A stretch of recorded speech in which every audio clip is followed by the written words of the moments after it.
Oke, cek. Sudah terlihat layar PowerPoint-nya? Sudah, Bu. Oke, sudah ya. Oke, saya ulangi lagi di sini materinya ya.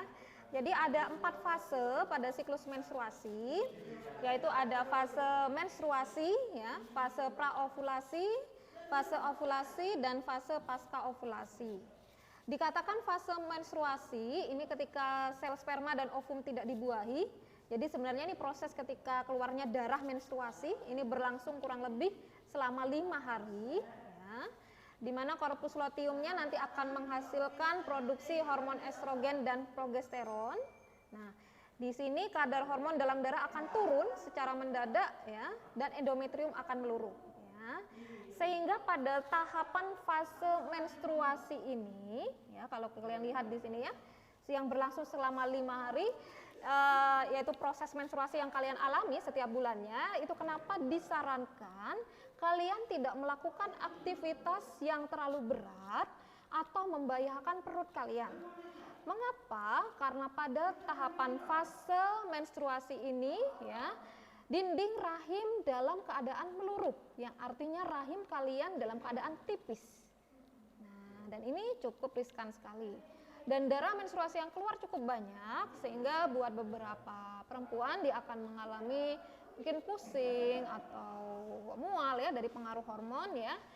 Seperti saya sendiri, karena saya memiliki darah rendah, jadi setiap tahapan menstruasi saya harus meminum vitamin ya, vitamin A di sini ya, untuk membantu supaya tidak mengalami anemia di sini ya. Kemudian setelah fase menstruasi di sini akan dilanjutkan dengan fase praovulasi. Oke, sebelumnya tadi sudah saya jelaskan bahwa fase menstruasi ini berbeda setiap perempuan, meskipun normalnya di sini pada grafik kalau kita lihat adalah selama 5 hari ya. Oke. Kalau dalam Islam itu kalau tidak salah kurang lebih selama 15 hari ya, dimana kalau sudah lebih dari itu maka kita sebut dengan istilah darah istihadah. Darah istihadah itu sudah bukan darah kotor lagi tapi darah penyakit ya. Jadi ceritanya dulu Bu Airin mondok beberapa kali. Jadi waktu pertama mondok waktu di SMP, waktu itu ada ya kakak kelas, jadi dia istihadah. Jadi kalau kalian di pondok itu banyak sekali teman ya dengan berbagai macam kasus ya. Jadi dia menstruasinya lebih dari 15 hari, ketika itu ya mau tidak mau dia sudah diwajibkan harus wajib sholat ya, karena darah yang keluar sudah bukan termasuk darah menstruasi tapi darah istihadah. Jadi kalau istihadah dia harus dalam keadaan suci, jadi harus sudah ganti pembalut langsung segera untuk sholat. Gimana caranya supaya darah itu tidak menetes ketika dalam kondisi sholat ya, jadi tidak nyamannya di sana. Setiap mau sholat wajib dia harus mengganti pembalut, harus dalam keadaan suci seperti itu, dan itu harus dikonsultasikan ke dokter. Kemudian ada juga kasus di mana dalam 1 bulan perempuan itu bisa mengalami menstruasi lebih dari 1 kali. Mungkin dari kalian ada ya seperti itu, jadi ada yang 2 kali dalam 1 bulan. Nah, meskipun 2 kali kalian harus punya kalender sendiri, terutama buat perempuan ya. Nah, kalender sendiri kalian hitung kira-kira jarak antara kedua menstruasi ini apakah sudah 15 hari atau belum. Kalau kurang dari 15 hari maka itu juga sama ya, hukumnya disebut dengan darah istihadah. Ini saya masukkan ke ilmu agama ya. Nah, jadi misalkan kalian setelah 13 hari itu menstruasi, maka 2 hari ini kita sebut dengan darah istihadah. Jadi kalian wajib sholat di sana. Nah, ya. Dan wanita itu sangat ini sekali dengan fikih ya, dengan bersuci ya. Ini akan menjadi tuntutan yang besar buat perempuan. Jadi kalau dalam fikih namanya fikih darah wanita. Misalnya seperti itu. Nah, bagaimana sih cara ngecek sucinya? Ini saya bicara fikih lagi ya. Kalian harus pastikan kalau suci, kalau dalam agama itu harus menggunakan kapas. Jadi dioleskan pada vaginanya, kemudian dicek apakah masih keluar apa tidak. Kalau sudah tidak ada maka baru dianggap bersih dan kalian bisa mandi wajib ya, seperti itu tahapannya. Tapi kalau masih ada keluar, karena kalau darah coklat-coklat itu masih termasuk dalam darah menstruasi. Oke ya, nanti silakan kalau ada pertanyaan.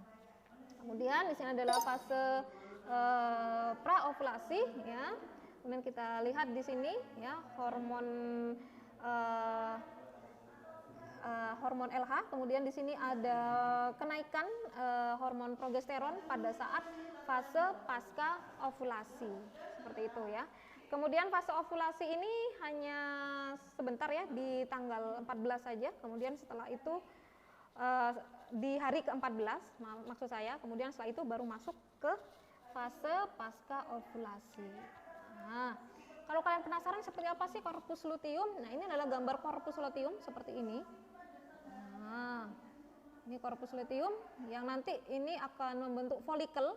Nah, kalau sudah menopause, ini sudah tidak bisa membentuk folikel lagi, yang kemudian dikeluarkan menjadi oosit primer ya, yang itu kita sebut dengan oosit atau sel telur. Nah, seperti ini, kemudian ditangkap oleh fimbriae. Mohon maaf ya, ini yang tangan ini bentuknya fimbriae ya, infundibulum itu di sini. Nah, ini ditangkap oleh fimbriae, kemudian masuk ke infundibulum dan menunggu di sini di saluran telur atau tuba fallopi atau di oviduk.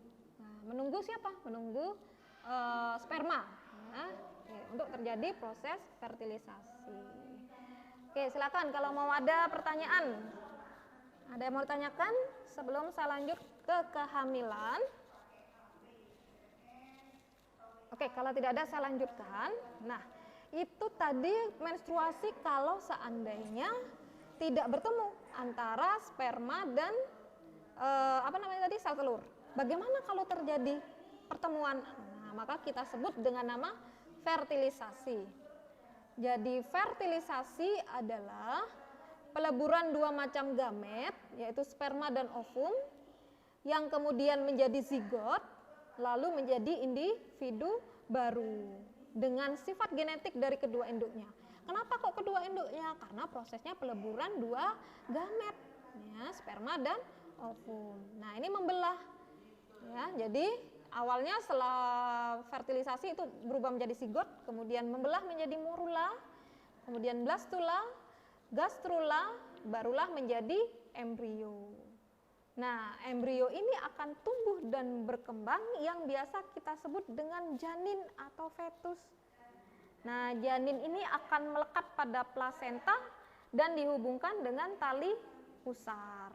Nah, plasenta ini memiliki berapa fungsi ya? Ada sebagai jalan pemberian sari makanan, jalan pembuangan sisa makanan, dan jalan pemberian antibiotik ya. Nanti ini pengayaan saja, bisa kalian baca sendiri. Nah, oke ya. Kita lihat ini tahap perkembangan embrio di dalam rahim. Oke. Ya, bisa dilihat ya di sini.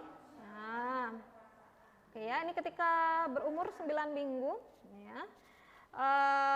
Saya dulu pernah mengalami keguguran, jadi ceritanya dari saya awam sekali ya waktu itu. Jadi ketika hamil pertama, saya tahu saya hamil, cuma saya tidak tahu ada beberapa makanan yang tidak bisa saya makan, jadi saya mengkonsumsi nanas dan kemudian soda.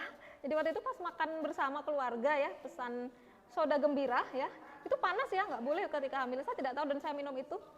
Keesokannya setelah pulang saya pendarahan, dan itu ada keluar gumpalan kecil ya, jadi itu sudah jadi embrio ya, embrio kecil ya, kecil sekali menggumpal agak besar. Ya udah berarti sudah nggak ada. Dan ternyata ya suara saya bisa terdengar jelas? Bisa Bu. Bisa, oke. Ya, dan ternyata bulan berikutnya saya tidak menstruasi kembali ya, tidak menstruasi kembali. Saya cek ke bidan, saya ingat sekali kenaan pertama, cek ke bidan, saya sampaikan cerita saya, jadi saya keguguran sebelumnya, karena saya keluar darah menstruasi, ya darah normal ya setelah saya positif hamil, kemudian saya disuruh kiret waktu itu, kemudian ditanyakan kok bisa saya disuruh kiret gini, padahal saya tes lagi, saya sudah positif lagi gitu, saya hanya bertanya apakah saya benar-benar hamil apa tidak, hamil lagi apa tidak. Bidannya waktu itu bilang ini sisa dari kemarin ya, untungnya saya tidak langsung percaya ya, akhirnya saya pergi ke dokter ya, dokter kandungan, kemudian dites lagi, kemudian dimasukkan ini ya, karena masih awal belum terlihat, ternyata setelah di USG ternyata sudah ada bayi lagi, sudah ada janin lagi di dalam perut saya, jadilah anak saya yang pertama itu Alisa. seandainya saat itu saya menuruti apa kata bidan, mungkin tidak jadi anak saya yang pertama. Jadi ketika itu memang darah, ya mungkin ada beberapa bidan yang berspekulasi ketika terjadi keguguran itu harus kiret. Jadi kiret itu pembersihan rahim, ya. Tapi itu cukup berbahaya jika memang tidak disarankan oleh ahli, ya juga harus konsultasi dengan sesungguhnya, karena itu nanti bisa penipisan juga kan bagian endometriumnya. Nah, jadi seandainya itu terjadi maka anak saya juga tidak ada. Oke, jadi seperti itu ya. Nah, sekarang kita lihat perkembangannya di sini. Nah, mungkin kalian sudah tahu ya ketika umur 4 bulan itu ya. Nah, ketika saya hamil 4 bulan, nah itu nanti memang betul roh itu sudah ditiupkan, karena saat itu bayi di dalam kandungan saya itu sudah bergerak. Nanti ada rasa denyut, nanti ketika kalian sudah jadi ibu, nanti bisa merasakan itu ya. Nah, kemudian ketika dia sudah full 9 bulan ya, nah nanti ketika kalian periksa ke dokter nanti akan bersiap untuk mengalami proses persalinan. Nah, ini ya kita lihat, mungkin saya tidak akan menjelaskan lebih banyak. Nah, ya, ini ilmu pengetahuan saja. Tidak apa-apa ya, ini ilmu ya, saya jelaskan saja. Nah, sebenarnya Allah tuh sudah menciptakan struktur organ manusia tuh dengan sangat-sangat sempurna. Saya sendiri juga tidak habis berpikir ya, bagaimana bisa sempurna itu ya. Jadi struktur vagina pada wanita itu disusun sedemikian rupa sehingga bisa membuka dan menutup secara elastis, termasuk ketika proses persalinan. Ya. Ini saya alami sendiri dengan melahirkan ketiga anak saya dengan proses persalinan normal. Ya. Saya ingat betul ada teman saya, saudara saya bilang ketika proses persalinan bagian pantat itu jangan diangkat ya supaya tidak robek. Nah ya, jadi di sini ya bayi itu sebenarnya ketika sudah saatnya dia akan secara otomatis ke bawah. Ya, artinya yang ke bawah itu apa? Kepalanya, karena di sini harus kepalanya dulu yang tertarik, baru nanti badannya. Bisa dibayangkan kalau posisinya kaki dulu. Nah, yang ditarik, gimana nanti kalau kepalanya putus? Ya, jadi memang itu kenapa pernah dengar kalian istilah bayi nyusang ya? Itu ketika posisinya tidak siap untuk dilahirkan. Jadi posisi bayi posisi kepala si bayi ini harus posisi di bawah seperti ini. Nah, nanti ini akan membuka secara otomatis mengalami kontraksi ya. Biasanya kalian pernah mendengar yang punya kakak perempuan melahirkan atau melihat ibunya melahirkan. Jadi ada bukaan 1, 2 dan seterusnya. Nah, ketika saya melahirkan yang pertama itu saya lakukan apa yang dikatakan saudara saya, dan ternyata setelah keluar ya normal straight. Nah, vagina itu akan menutup secara otomatis, jadi tidak perlu melakukan jahitan dan apapun. Hal yang sama juga ketika melahirkan bayi saya yang kedua, cuma karena mungkin sudah buka 2 kali jadi hanya dijahit 1 ya, hanya untuk mempererat. Nah, kasus yang ini pada anak saya yang ketiga, jadi anak saya yang ketiga itu adalah prematur ya. 7 bulan lebih ya, mungkin hampir 8 bulan itu dilahirkan dalam kondisi 2 kilo. Waktu itu ketika di USG prediksi dokternya hanya 1,7 kilo. Ya. Jadi diukur pakai USG itu berat badan anak saya itu sekitar 1,7 kilo dan disarankan untuk tidak dilahirkan karena waktu itu kondisinya tidak sehat. Ya. Waktu itu saya menjalani skripsi S2 saya, jadi setiap minggu saya bolak-balik ke Malang ya. Sehingga itu mengganggu kesehatan daripada kandungan saya, air tubannya keruh dan dianggap tidak sehat kalau dilahirkan, artinya organ tubuh dari bayi itu dianggap belum sempurna. Mungkin kalau kalian pernah melihat bayi yang dilahirkan kemudian menggunakan alat bantu di pernapasan, jantung, itu karena memang organ tubuhnya belum sempurna. Nah, alhamdulillah waktu itu ketika dilahirkan ternyata beratnya 2,2 kilo dan badannya alhamdulillah sempurna ya, jadi tidak ada masalah. Oke, ini untuk persalinan. Silakan kalau ada pertanyaan terlebih dahulu. Bu, mau nanya. Iya, silakan. Saya kan punya bude ya, Bu. Bude saya tuh hamil. Pas dapat 6 bulan bayinya hilang, Bu. Tiba-tiba perutnya kempes. Bayinya kemana ya, Bu? Iya. Dalam istilah kedokteran itu biasa disebut dengan istilah hamil anggur. Ya. Jadi seolah-olah hamil tuh padahal bukan. Jadi di dalamnya tuh bukan janin. Iya, itu istilahnya hamil anggur. Mungkin saya tidak bisa menjelaskan lebih banyak ya, karena saya juga bukan bidangnya. Tapi saya punya kisah nyata yang bisa saya bagi pada kalian. Ini terjadi ketika saya pergi ke Bangkok tahun 2000, ke Bangkok 2011 atau 12 ya. Australia 2009, 3 tahun, 10, 11, 12 ya, 2012 ya. Waktu itu saya hamil. Kenapa saya mengatakan saya hamil padahal saya belum tes? Karena saya punya siklus menstruasi, siklus maju. Nah, jadi yang buat yang cewek silahkan dicek sendiri. Artinya siklus maju yaitu ketika saya menstruasi pertama kali ya, sampai ketika saya menikah, saya tidak pernah terlambat. Catatan ya, saya tidak pernah terlambat datang bulan. Ya, maksimal hari itu. Misalkan gini, saya Januari menstruasi tanggal 15. Bulan Februari saya menstruasinya pasti maju 13. Maksimal tanggal 15 itu sudah menstruasi, tapi itu sangat jarang sekali. Saya selalu neteni itu. Neteni tahu ya? Apa ya? Selalu neteni lah, bahasa Indonesia kan pas lupa. Setiap bulannya. Jadi ketika saya terlambat datang bulan ketika saya menikah, artinya ada aktivitas seksual ya. Berarti saya bisa dipastikan saya hamil. Jadi ketika saya mengambil tes pack, maka itu adalah konfirmasi saja. Ketika saya berangkat ke Bangkok waktu itu ke Thailand, saya dalam kondisi terlambat datang bulan 1 minggu. 1 minggu, dan teman saya sudah ada yang hamil 3 bulan waktu itu ya.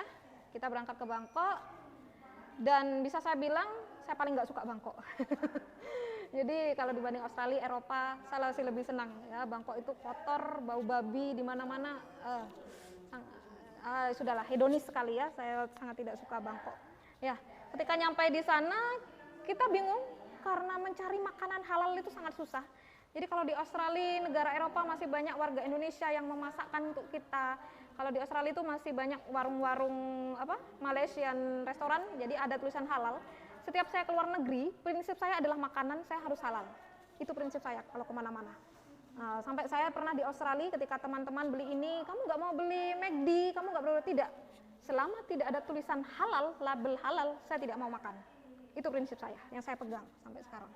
Ya, teman-teman saya kadang mencibir ya, tapi itu terjadi ketika saya ada di Bangkok. Jadi teman saya yang hamil waktu itu ngidam, ya, dia pingin sekali ya jalan-jalan ke pasar, ada yang jual ikan bakar di pasar ya. Tapi di sebelahnya juga ada yang jual babi digoreng ya, dibakar dan sebagainya. Dia beli. Waktu itu saya di lobi, Mbak beli apa? Kayak gitu kan, beli ikan bakar. Kamu nggak pingin beli-beli ya, karena selama ini kita pakai piket. Jadi setiap hari kita buat jadwal piket, kita beli Magicom di sana. Jadi masak nasi di atas Magicom, masak sayur di atas Magicom, masak ayam di atas Magicom. Bisa dibayangkan ya, yang penting makan halal, itu prinsipnya. Karena kalau beli ayam, kalau di mall, kalau yang tanpa label halal itu 20 baht, kalau ada label halal 40 baht. Jadi harganya 2 kali lipat. Tapi nggak masalah buat kita, yang penting halal. Ya. Nah, saat dia bilang begitu, kamu masa setiap hari makan di itu terus, piketan ya, masakan nggak enak, sekali-kali pengen beli ikan. Kan ikan gitu, halal kata dia. Maaf Mbak, saya gini, selama tidak ada label halal, saya tidak mau makan. Loh, tapi kan ini ikan, tapi kita kan nggak tahu, saya gitu kan ya. Dia menggoreng minyaknya pakai apa? Ya, bekasnya babi kah? Atau minyak yang lain kah? Maaf, saya tidak bisa. Ya, nggak apa-apa. Ternyata setelah dia makan, keesokan harinya dia jatuh pingsan di kampus. Kemudian dibawa ke rumah sakit, pingsan, kesakitan, dibawa ke rumah sakit. Bisa dibayangkan di negara orang sakit, ya, tidak ada saudara, tidak ada family, ya. Untungnya bersama teman yang pintar bahasa Inggris, ya. Setelah diperiksa di sana, apa yang terjadi? Dia didiagnosis hamil di luar rahim di Bangkok. Artinya apa hamil di luar rahim? Mungkin kalian masih asing ya. Ada 2 teman saya mengalami kasus seperti ini. Hamil itu tadi kita bicara tentang ini tadi ya. Kita bicara tentang embrio ya. Ketika kita bicara tentang embrio, ketika terjadi proses fertilisasi, maka harusnya kan menuju ke uterus atau rahim. Nah, ini ya, harusnya menuju ke sini. Tapi si embrio ini tidak masuk ke sini, tapi masuk jalan-jalan ke tempat lain.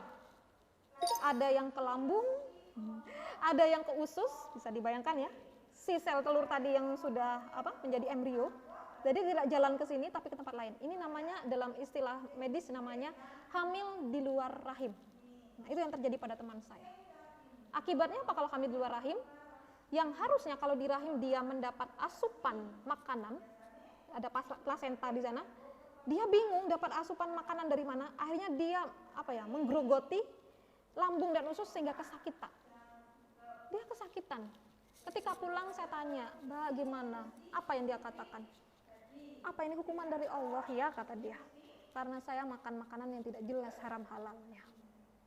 Saya diam, saya bilang, "Istighfar, Mbak, minta sama Allah, minta petunjuk, minta kebaikan, minta diberikan kemudahan." Saya hanya berkatakan seperti itu. Akhirnya dia tidak bisa ke kampus ya jadi ditunggu selama 1 minggu. Bagaimana kalau masih sama, tidak ada perubahan, dia disarankan operasi di sana karena kami tidak bisa balik ke Indonesia. Ya, bagaimana uangnya siapa yang mau dipakai buat balik?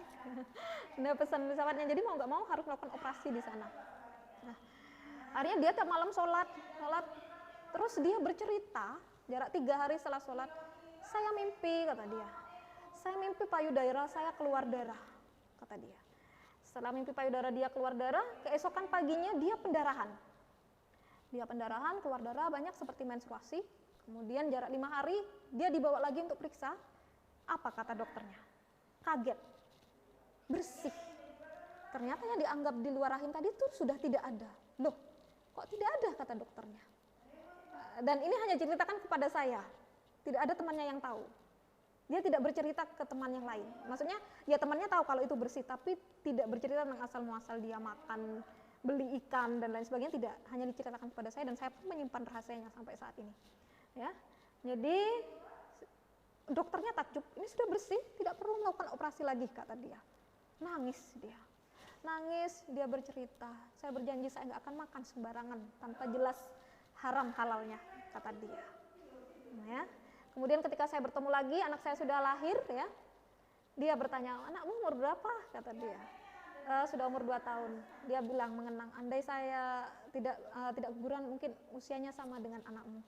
Tapi setelah dia pulang ke Indonesia, jarak berapa bulan, akhirnya dia bisa hamil kembali. Karena dia usianya sudah cukup tua, ya, sudah di atas 30 waktu itu dan belum punya anak. Jadi dia sangat menginginkan anak saat itu, ya. Ini buat pelajaran buat kalian, ya. Saya yakin kalian, prinsip kalian ketika kalian nanti ada pengalaman ke luar negeri, janganlah kalian, karena makanan itu masuk ke dalam tubuh, ya, dan itu akan mengalir dalam seluruh darah kalian. Usahakan apa yang mengalir dalam darah kalian tuh dalam keadaan makanan yang halalan thayyiban. Nah, ya. Jadi kalau tadi itu istilahnya nggak ada, itu namanya dalam medis namanya hamil anggur. Seolah-olah hamil padahal tidak. Jadi istrinya itu tidak ada sebenarnya, ya. Ya. Kalau yang satu lagi kasus teman di pondok, ya, dia hamil di luar rahim juga. Jadi jalan ke Diva, ya. Tahu-tahu langsung pingsan di depan Diva. Setelah didiagnosis, ya itu hamil di luar rahim dan harus operasi saat itu. Itu teman saya yang kedua. Oke, silakan kalau ada pertanyaan lagi. Tadi. Oke, ada yang mau ditanyakan sebelum kita lanjut ke gangguan reproduksi. Ini materi yang cukup menarik, ya. Oke. Ada pertanyaan? Suara saya masih jelas, ya? Oke. Suara saya bisa terdengar jelas? Bisa, Bu. Oke, ya. Bu, saya tanya. Oh, mau tanya dulu, ya. Oke, silakan. Naura, Bu. Ya, oke. Mau tanya, Bu. Kalau hamil di luar rahim itu faktornya apa aja? Apa dari faktor makanan saja, Bu? Saya bisa katakan ketika kamu sudah tidak tahu apa yang terjadi, itu adalah pemberian dari Allah, pemberian dari Tuhan. Ya, saya punya contoh, saya punya teman, jadi saya punya banyak sekali teman yang berkasus berbeda-beda. Anaknya jantung bocor, hamil, didiagnosis jantung bocor. Jadi ketika umur 7 bulan dia langsung membiru. Jadi tapi sehat. Ketika ibu saya meninggal datang ke rumah bersama anaknya. Alhamdulillah sehat sekali sekarang anak tersebut. Padahal ketika bayi dia perjuangan hidup mati, ya, biru kecil, ya, karena penyakit jantung bocor. Dia tanya sama dokternya, "Dokter, apa yang menyebabkan anak saya sakit? dia kan orang berada ya, dia berduit, dia hamil prenatal, dia sudah minum vitamin ke dokter kandungan. Apa kata dokternya? Itu pemberian dari Allah. Apakah ibu sanggup diberi cobaan seperti ini, diberi cobaan anak yang sakit? Nah, jadi ketika ditanya, apakah penyebab hamil di luar rahim, itu hanya sebagai kasus. Saya bilang katakan apakah dari makanan atau tidak, itu hanya salah satu contoh kasus. Bisa jadi teguran, paham ya? Bisa jadi teguran dari Allah dan lain sebagainya, itu hanya salah satu contoh kasus.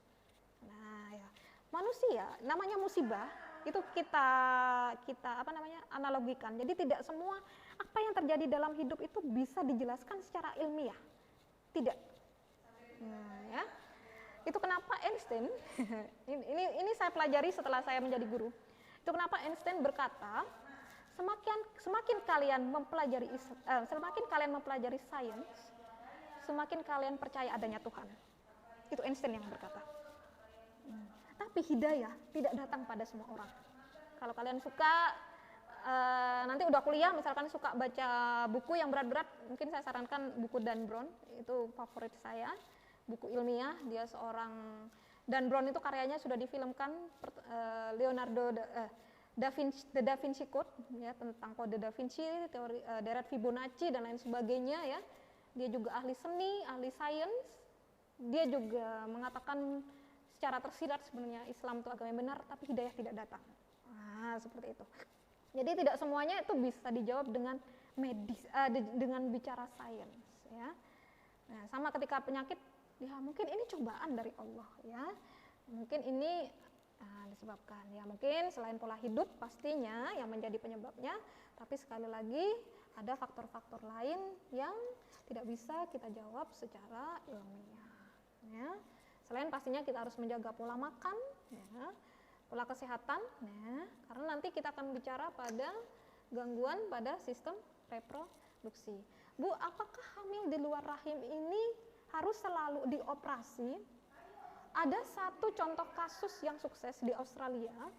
Saya membaca beritanya itu sekitar tahun 2008 di Metro TV. Mungkin orangnya kaya sekali. Apa yang dilakukan teknologi dokter di sana saya tidak paham. Jadi dia hamil di luar rahim kalau nggak salah di bagian lambung. Jadi diindikasi sel telurnya, embrionya tuh ada di lambung. Dia perawatan gimana caranya, saya tidak tahu bagaimana mensuplai makanan untuk si embrio tersebut lewat mana, saya juga tidak paham bagaimana teknologi medisnya, tapi bisa dilahirkan dengan selamat. Saya tidak tahu metode medis apa yang dilakukan di Australia itu. Tidak dijelaskan karena hanya berita saja, ya. Nah, itu bagaimana, karena kalau di lambung kan dia ngambil makanannya dari mana, kan begitu, ya. Tapi saya tidak tahu bagaimana teknologi yang di sana, ya. Oke, sudah ada lagi yang mau ditanyakan? Oke, kalau nggak ada kita lanjut ke gangguan pada sistem reproduksi, ya. Gambar yang saya ambil ini adalah HIV. Nah, mungkin saya kasih satu pertanyaan saja untuk hari ini yang bisa langsung jawab. Nah, apa sih kepanjangan dari HIV? Ada yang bisa menjawab? Kayaknya mudah sih. Oke. Adakah yang tahu kepanjangan dari HIV? Oke, ada yang bisa menjawab? Apakah kepanjangan dari HIV? Ada yang Embun, Bu. Ya, embun, ya, apa HIV? Embun, Bu. Ya, embun, silakan. Embun. Iya, embun. Silakan dijawab, embun. Oke, embun, silakan dijawab. Saya, Bu. Iya, siapa? Embun enggak jadi menjawab. Imunodefisiensi virus. Ya, human immunodeficiency virus, ya. Human itu manusia. Imun, nah, imun itu sistem kekebalan tubuh. Virus, ya, itu virus. Nah, Imunodefisiensi. iya. Defisiensi itu kekurangan. Jadi virus yang menyerang sistem kekebalan tubuh manusia. Tugasnya kan tadi di classroom saya minta tolong menyebutkan perbedaan virus dan bakteri, ya, untuk topik kita hari ini. Oke, pertanyaan yang kedua, tadi sudah Embun yang menjawab, yang bisa langsung dinyalakan mikrofonnya. Apakah kepanjangan dari AIDS sekarang? Apakah kepanjangan dari AIDS, AIDS? Apakah kepanjangan dari AIDS?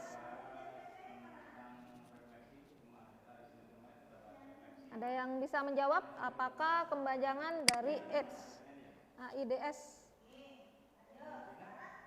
Oke, silakan. Ada yang bisa menjawab apakah? Saya Bu Java. Ya, Java. Oke, silakan. Oke, Java, silakan. Java Bu. Ya, silakan jawab Java. Saya Ya, Java dulu. Silakan Java. Acquired immunodeficiency syndrome. Iya, oke ya. Jadi kalau HIV itu nama virusnya, AIDS itu nama penyakitnya. Jelas? Ya? Acquired immunodeficiency syndrome. Ya, ya betul. Acquired Sudah, Bu. immunodeficiency syndrome. Iya, sudah. Ya, Bu Irin sudah dengar. Betul ya jawabannya? Jadi kalau HIV itu adalah nama virus yang menyebabkan penyakitnya.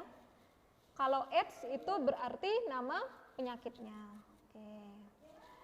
Nah, kemudian pertanyaan yang ketiga.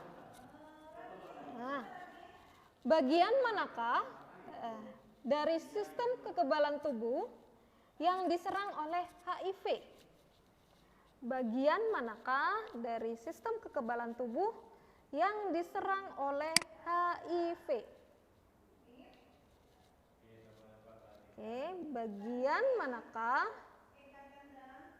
yang diserang? Embun, Bu. Ya, embun, oke. Apa jawabannya? limfosit. Apa? Yang keras? Sel Ya, sel limfosit. apa? Leukosit, Limfosit. limfosit. Ya, oke. Ya, betul ya. Sebentar. Limfosit. Aduh, kok putus-putus ini aku.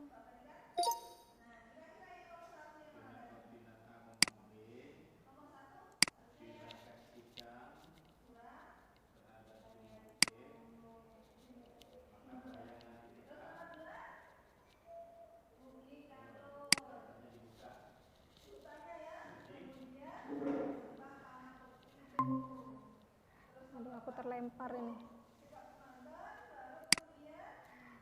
Oh. Oke, ntar. Maaf ya, saya terlempar nih barusan. Iya. Jadi bagian yang diserang itu tadi adalah bagian sel darah putihnya. Ya. Oke, sekarang kita membicarakan tentang AIDS ya. Oke. Nah, ini tadi. Ya. Suara saya sudah terdengar jelas? Sudah, Bu. Ya, maaf ya, tadi keluar ya. Ini tadi ya, sudah betul ya jawabannya. Nah, ya. Imun itu adalah sistem kekebalan dan sindrom adalah penyakit. HIV adalah Human Immunodeficiency Virus, menyerang sel darah putih yaitu sel T ya, atau helper T cell. Nanti saya kirim video animasinya di grup WhatsApp ya. Sangat menarik sekali kalau bicara sel T. Nah, di mana dia fungsinya adalah menangkal infeksi atau serangan penyakit pada tubuh. Jadi HIV ini bisa dibilang dia adalah sangat cerdas sekali karena dia bisa melakukan mutasi. Mungkin kalau sekarang yang lagi terkenal adalah COVID ya. Jadi ketika kalian menemukan ada V, itu kemungkinan besar kepanjangan dari virus atau virus. Seperti COVID kan corona virus disease ya. Jadi virus yang menyebabkan penyakit corona. Nah, sebenarnya kalau bicara virus ini sangat unik sekali karena virus tidak bisa bertahan hidup tanpa inang. Ya, yang ini kadang membuat berita tentang COVID ini sempat simpang siur. Jadi pada dasarnya virus itu tidak bisa bertahan tanpa inang. Nah ya, pada awalnya virus ini banyak ditemukan di hewan. Seperti pada AIDS, ini awalnya virus HIV ini ditemukan pada simpanse, ya, yang kemudian menular kepada manusia. Sama kalau kalian bicara tentang COVID ya, ada yang mengatakan dari kelelawar, kemudian dari hewan-hewan liar lainnya, ya, seperti itu berpindah. Nah, sekarang berapa lama waktunya virus ini bisa bertahan tanpa inang? Nah, ini yang masih menjadi perdebatan. Misalnya, ya, lewat udara.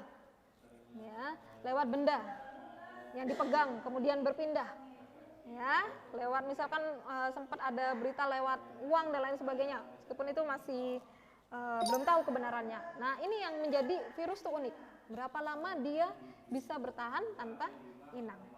Nah, uniknya dari HIV, ya, sebenarnya sistem kekebalan tubuh kalian seperti sudah dijelaskan pada peredaran darah, ya, itu memiliki, kalau dalam bahasa kalian sering nonton perang itu ada jenderal. Nah, jadi sel T ini adalah jenderalnya. Nah, jadi kalau dalam perang kalian pernah lihat kalau jenderalnya mati, dibunuh padahal pasukannya masih banyak, apa yang terjadi? Tetap kalah. Karena otomatis pasukan lawan langsung mengibarkan bendera yang menunjukkan bahwa jenderalnya telah mati dan pasukannya otomatis dia akan berlutut, ya, menyerah ketika jenderalnya sudah mati. Itulah yang terjadi pada tubuh kalian. Jadi sel T ini adalah jenderal yang ada di dalam tubuh kalian. Ya, oke ya. Ketika ada virus atau kuman, ya, atau bakteri masuk, ya, ke dalam tubuh kalian, sel T ini memberi perintah pada sel darah putih. Ada makhluk asing serang. Nah, tetapi ketika HIV masuk, dia menyamar sehingga tidak dikenali sebagai makhluk asing. Itu yang pertama, ya, kelebihan dari HIV. Kelebihan yang kedua, dia langsung menempel pada sel T, si jenderal. Ketika sudah menempel, dia otomatis memakannya sehingga menyebabkan sel T tidak berfungsi. Padahal fungsi dari sel T itu adalah memberi perintah. Kalau sudah nggak ada yang memberi perintah, terus apa yang dilakukan sel darah putih? Tidak ada. Nah, ya, sehingga ada bakteri masuk, virus masuk, kuman masuk, tidak ada yang bisa dilakukan tubuh kalian. Itu kenapa HIV tidak ada, AIDS tidak ada obatnya. Penyebabnya adalah karena tubuh kalian sudah tidak memiliki sistem kekebalan tubuh. Nah, ya. Oke, biasanya apa gejala pertama? Gejala pertama yang paling mudah ya flu. Kenapa? Karena virus flu itu paling cepat menyebarnya. Ya, ada yang batuk sedikit, otomatis kamu kena. Baru nanti ke yang lainnya. Ada virus apa lagi yang menempel? Ya, ada bakteri apa lagi yang menempel? Tinggal mengikuti aja. Tinggal mengikuti saja. Ya. Nah, dan prosesnya ini tidak sebentar. Nah, itu kurang lebih bisa berlangsung selama 5-7 tahun. Jadi ketika ada yang menderita AIDS, ya, mereka akan bertanya, apa yang kamu lakukan 5-7 tahun yang lalu? Ya, saya ulangi, dan prosesnya ini tidak sebentar ya. Ini namanya disebut dengan istilah masa inkubasi. Jadi inkubasi ini masa ketika masuknya virus atau bakteri sampai munculnya gejala pertama kali. Nah, biasanya menular lewat apa? Lewat hubungan seksual, kemudian lewat darah. Nah, darah ini bisa lewat donor darah, ya, kemudian jarum suntik. Nah, terutama ini sangat riskan sekali dengan pengguna narkoba lewat jarum suntik, ya, karena bergantian. Nah, ini ya. Kemudian melakukan hubungan seksual, terutama dengan penderita AIDS, otomatis langsung terkena penyakit AIDS juga. Ya, seperti itu. Saya dulu punya, bukan teman, jadi teman sekamar saya, banyak sekali Bu Airin temannya ya, alhamdulillah, banyak cerita sendirilah, cerita nyata sendiri. Jadi saya punya teman, dia pembantunya punya anak, gimana nih ceritanya ya? Jadi anaknya pembantu teman saya itu kerja di Bali, ya, laki-laki. Tidak tahu apa yang terjadi di sana. Ketika dia pulang ke rumah teman saya, dia kurus pucat. Itu kenapa rata-rata penderita AIDS kebanyakan kurus pucat. Teman saya sudah merasa tidak lazim ya, bertanya, kamu sakit, diperiksa. Dia tidak mau diperiksa. Tapi kamu nggak sampai sakit itu kan, sakit yang aneh-aneh itu kan. Sempat tanya, dia diam. Ya, dia diam, ya. Kenapa? Karena di Bali kan gaya hidupnya seperti itu. Dia diam, kemudian dia akhirnya mengaku, ya, kalau dia menderita AIDS dan dia termasuk menderita sedikit gangguan seksual, ya, kelainan seksual maksud saya, ya. Kemudian ketika saya bertemu lagi bulan berikutnya dengan teman saya, dia berkata, "Dek, sudah mati," kata dia. "Hah? Apa Mbak yang mati?" Saya bingung. Ya, itu anaknya pembantu saya. Jadi yang tadi menderita AIDS sudah meninggal bulan berikutnya, ya, sudah tidak tertolong lagi.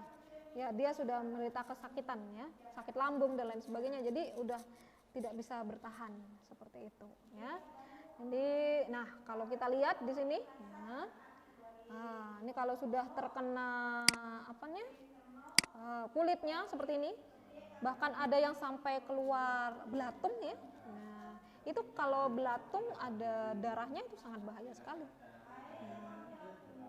Oke, ya. Oke, kemudian kita lanjut gonore. Ini adalah kencing nanah. Di kencingnya keluar nanah, ya. Sebabnya ini bakteri, beda sama tadi, kalau tadi virus, sekarang bakteri. Namanya sama persis dengan nama penyakitnya, yaitu Neisseria gonorrhoeae, ya.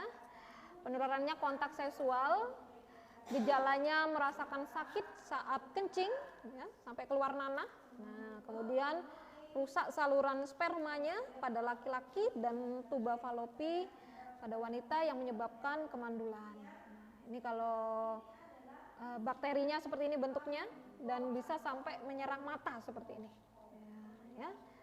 Oke, menderita gonore bacanya. Kemudian kita lanjut ke sifilis atau raja singa. Ini juga bakteri, ya. Bakteri Treponema pallidum. Penularannya adalah lewat kontak seksual. Nah, kemudian kalau ibunya hamil, ya, otomatis juga diturunkan pada bayinya, sama dengan AIDS, ya. Makanya ada yang menderita AIDS tanpa tahu, anak lahir sudah dalam keadaan menderita AIDS, ya, karena diturunkan dari ibunya, ya, dari ibu penderita, ya, yang sifilis ini sama. Ada luka pada alat kelamin, jika tak segera diobati maka akan merusakkan sel otak, melumpuhkan tulang dan jantung. Nah, ini virus, jadi yang disebabkan oleh virus ada dua, yaitu AIDS dan herpes. Nah, perlu diperhatikan, jangan sampai keliru, herpes ini ada banyak macamnya.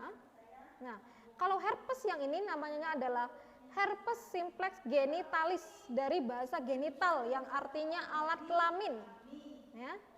Nah, anak saya pernah seperti ini, jadi keluar bintik-bintik, ya, di bagian bokong, ya, yang kecil. Saya periksakan, ini kenapa herpes, tapi bukan herpes yang ini. Nah, ya, kalau yang ini namanya genitalis, ya, yang di kemaluan. Kalau yang di luar kemaluan ya herpes juga, ya. Kalau yang ini khusus yang di kemaluan. Nah, disebabkan virus apa? Virus herpes simplex tipe 2. Ciri-cirinya seperti ini, ya. Jadi keluar bintik-bintik. Ini anak saya waktu itu panas sekali, ya. Ini, ya, cairan seperti cacar, ya. Lepuh kecil-kecil, ya. Kemudian pecah dan menimbulkan luka. Nah, kemudian keputihan. Ini pada umumnya ini terjadi pada perempuan. Cairan berwarna putih kekuningan atau putih keabu-abuan pada bagian vagina.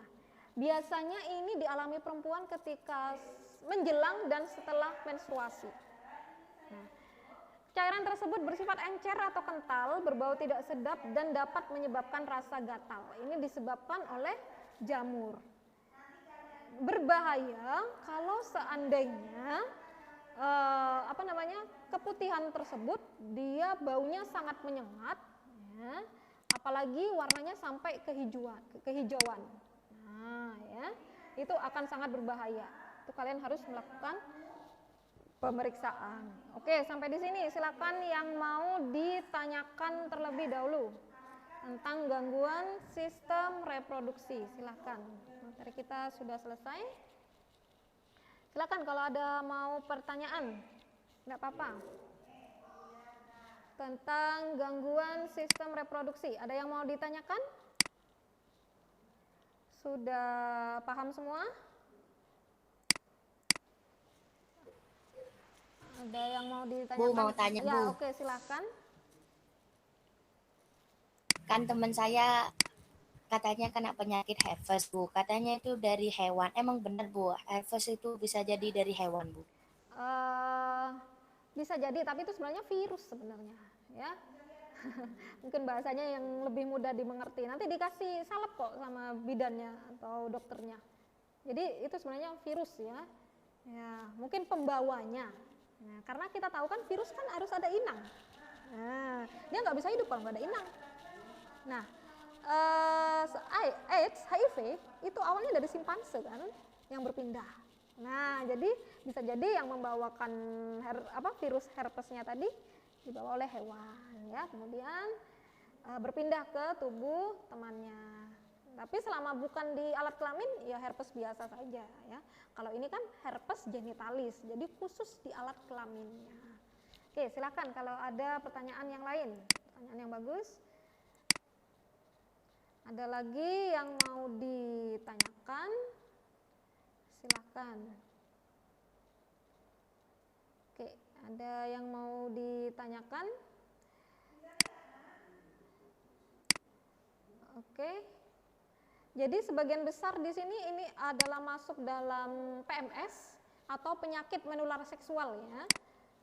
Jadi itu kenapa kanker di sini tidak saya masukkan ya, seperti kanker serviks ataupun kanker rahim atau juga kanker prostat. Karena kanker itu banyak juga disebabkan oleh pola hidup, makan dan lain sebagainya. Kalau ini adalah PMS, penyakit menular seksual, yaitu penyakit yang ditularkan lewat kontak seksual. Ya, jadi ada bedanya di situ. Nah, ya. Oke. Silakan kalau ada yang mau ditanyakan yang lain lagi, ya. Oke.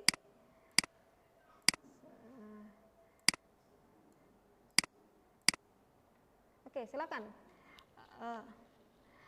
Sudah saya sempat ceritakan ya bahwa sebenarnya kalau untuk kanker ya, seperti kanker serviks itu perempuan yang menstruasi sebelum usianya 12 tahun itu memiliki kecenderungan resiko kanker serviks lebih tinggi.